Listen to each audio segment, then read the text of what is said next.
தினம் ஒரு தியானம். உன்னை ரட்சிப்பதற்காக நான் உன்னோடே இருக்கிறேன். எரேமியா தீர்க்கதரிசியின் புஸ்தகம் அதிகாரம் 30 வசனம் 11. I am with you and will save you. கர்த்தர் உன்னோடு இருந்து உன்னை ரட்சித்து உன் சிறையிருப்பை திருப்புவார். நீ சுதந்திரித்துக் கொள்வாய். இக்கட்டுக்கு நீங்களாக்கி ரட்சிப்பார். நீ சுகித்திருப்பாய்.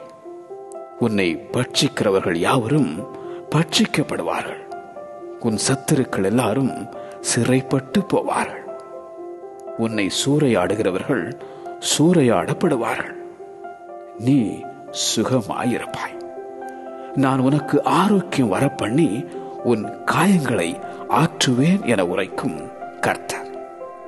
நீ குறுகி போவதில்லை. உன்னை வர்த்திக்க பண்ணுவார். நீ சிறுமைப்படுவதில்லை. உன்னை மகிமைப்படுத்துவார். நீங்கள் என் ஜனமாயிருப்பீர்கள். நான் உங்கள் தேவனாயிருப்பேன். உன்னை ரட்சிப்பதற்காக நான் உன்னோடே இருக்கிறேன். உன்னை ரட்சிப்பதற்காக நான் உன்னோடே இருக்கிறேன். ஆமென்.